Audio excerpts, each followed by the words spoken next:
नमस्कार, मैं प्रदीप हूँ। आप थिंक 360 देख रहे हैं। राजस्थान की सियासत पे बात करनी बनती है और बात करने का बहाना है कंवरलाल मीणा। भाजपा के विधायक हैं 12 जिले की अंता सीट से। ऐसे में कंवरलाल मीणा पे बात इसलिए कर रहे हैं क्योंकि उनकी अयोग्यता को लेकर बवाल मचा हुआ है। भारतीय जनता पार्टी जब राहुल गांधी को किसी कोर्ट से मिली सजा पर अयोग्य किया गया, तत्काल उनकी सदस्यता रद्द की गई केंद्र में, लेकिन राज्य में अभी तक संवैधानिक कायदे तलाशे जा रहे हैं कि किस तरह से कंवरलाल मीणा को विधानसभा से बाहर होने से बचाया जाए। कहा जाता है कि राजस्थान की विधानसभा में 200 विधायक जो हैं वो लगातार एक साथ बैठना मुश्किल है। कभी किसी विधायक का निधन हो जाता है, कोई विधायक अयोग्य घोषित हो जाता है। उपचुनाव चलते रहते हैं। 200 विधायक हैं, लेकिन 199, 198, 197 ही साथ बैठते हैं। 200 के 2 से बहुत कम स्थिति रहती है। इसको लेकर कई भुतह संयोग कहे जाते हैं। विधानसभा शमशान घाट पे बनी हुई है। पश्चिमी द्वार से जो एंट्री होती थी, उसके बजाय अब विधायकों की एंट्री जो नया कॉन्स्टिट्यूशन क्लब बना है, उसके यहाँ से करनी शुरू की गई है। तमाम तरह की चीज़ हैं, लेकिन बड़ा सवाल ये है कि विधायक कंवरलाल मीणा की अयोग्यता को लेकर मचे बवाल में कांग्रेस का ये जो आरोप है कि विधानसभा अध्यक्ष वासुदेव देवनानी क्यों नहीं तत्काल निर्णय ले रहे। कांग्रेस का ये दावा है कि राज्यपाल से सजा माफ करवाने की साजिश रची जा रही है ताकि विधायक को अयोग्य घोषित होने से बचाया जा सके। सुप्रीम कोर्ट ये कह चुका है कंवरलाल मीणा को अब जल्दी ही अदालत में सरेंडर करना होगा। पूरे विवाद के बीच एक बड़ा सवाल ये है, क्या राज्यपाल किसी की सजा माफ कर सकते हैं? और अगर माफी मिलती है तो क्या विधायक की सदस्यता बच सकती है? तो आज इसी पे बात कर रहे हैं। अंता की जो सीट है, विधानसभा की सीट है 12 जिले की। 20 साल पुराना मामला है जिसमें कंवरलाल मीणा ने एसडीएम को रिवॉल्वर दिखाया था और सुप्रीम कोर्ट 7 मई को उनकी विशेष अनुमति याचिका खारिज कर चुका। वक्त तक अभी लगभग पूरा हो चुका है। सवाल ये है कि विधानसभा अध्यक्ष ने अभी तक अयोग्यता पर फैसला क्यों नहीं किया? क्योंकि कानून कहता है किसी विधायक को 2 साल से अधिक की सजा होती है तो सदस्यता स्वतः समाप्त हो जाती हैं। कांग्रेस का ये कहना कि उनको राज्यपाल से सजा माफी दिला रही है। तो ये कहते हैं कि संविधान का 161 है, वो गवर्नर को किसी भी व्यक्ति की सजा को माफ करने, निलंबित करने, कम करने का अधिकार देता है और इस निर्णय के लिए उसे कैबिनेट की सलाह की जरूरत नहीं होती। यानी ये विशेषाधिकार है राज्यपाल का। बड़ा सवाल ये है कि क्या ऐसा पहले भी हुआ है? और अगर हुआ है तो कब हुआ? क्योंकि राजस्थान में तो ऐसा हुआ नहीं। अगर ये देखें तो झालावाड़ जिले के गांव में उपसरपंच के चुनाव को लेकर जो रास्ता जाम था, 3 फरवरी 2005 का मामला था। उसमें एसडीएम रामनिवास मेहता और आईएएस डॉक्टर प्रीतम बी यशवंत की समझाइश के दौरान कंवरलाल ने एसडीएम की कनपटी पे पिस्टल तानी थी।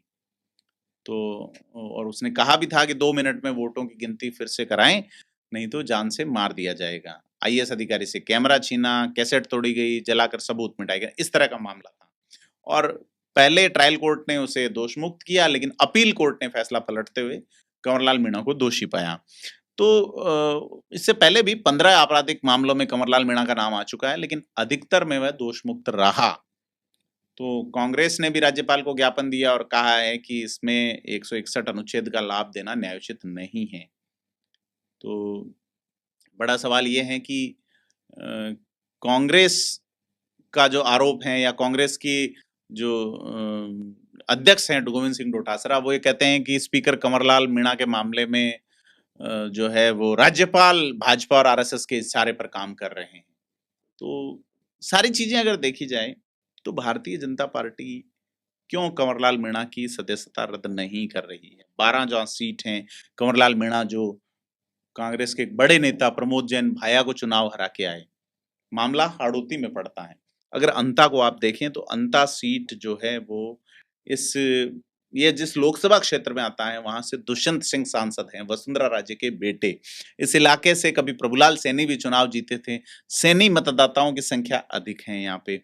यहाँ पे एक चीज और है कि यहाँ एसटी वर्ग से वोट देके जिस तरह से भाजपा ने अपने जनरल वर्ग और कांग्रेस के एक बड़े एसटी वर्ग को तोड़ा, ये सीट अनारक्षित है, ऐसे में एसटी को ये सीट देके भाजपा ने ट्रम्प कार्ड चला था। अब ऐसे में कंवरलाल मीणा की सदस्यता चली जाती है, तो भाजपा के पास उपचुनाव जीतने का मौका नहीं है, क्योंकि फिलहाल हाड़ौती में हालात भाजपा के खिलाफ हैं। वसुंधरा राजे जिस तरह से चुप्पी में हैं, जिस तरह से मंचों पे वो अपने अंदाज में शायरी और कविताएँ के जो है वो तुकबंदियाँ प्रस्तुत कर रही हैं, उससे सीधे तौर पे लगता है कि भजनलाल सरकार अगर पूरा जोर भी लगा ले, तो यहाँ से सीट निकालना मुश्किल है।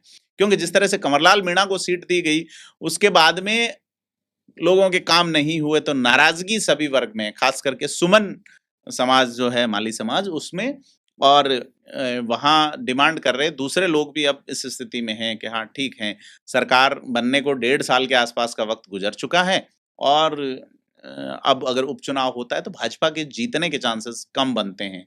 ऐसे में भाजपा कोई संवैधानिक फुट लाने की कोशिश में है, क्योंकि एसटी जो वोटर हैं राजस्थान में 25 जो आरक्षित सीटें हैं एसटी के, उसके अलावा भी कई सीटों पर एसटी वर्ग के विधायक हैं, अनारक्षित सीटों पे भी। हाल ही में एक एसटी के विधायक को जिस तरह से एसीबी ने अरेस्ट किया, उसके बाद वागड़ का एसटी जो है वो क्या सोच रहा है, बड़ा सवाल है। लेकिन भाजपा भी इस मामले में फूँक-फूँक के कदम रख रही है। आज से 2 साल पहले आरपीएससी के मेंबर बाबूलाल कटारा जो एसटी वर्ग से हैं, वो सस्पेंड किए गए थे। उन्हें बर्खास्त करके जो है एक बड़ा मैसेज ना तो अशोक गहलोत सरकार दे पाई और न ही वो हिम्मत जो है वो भजनलाल शर्मा की सरकार जुटा पाई है कि इस एक बड़े वोट बैंक को एक बड़ा मैसेज दे सकें या इसके खिलाफ जाके कोई निर्णय ले सकें। ऐसे में भाजपा के ऊपर दबाव उसके एसटी वर्ग का भी है, भाजपा पे दबाव उसकी यह सीट हार जाने का भी है और भाजपा पे दबाव है कि भीतरघात और तमाम चीज़ों के चलते कांग्रेस की परफॉर्मेंस यहाँ अलग तरीके की हो सकती है। आपको क्या लगता है इस मामले में? कमेंट करके बताएं, वीडियो को लाइक शेयर करें। धन्यवाद।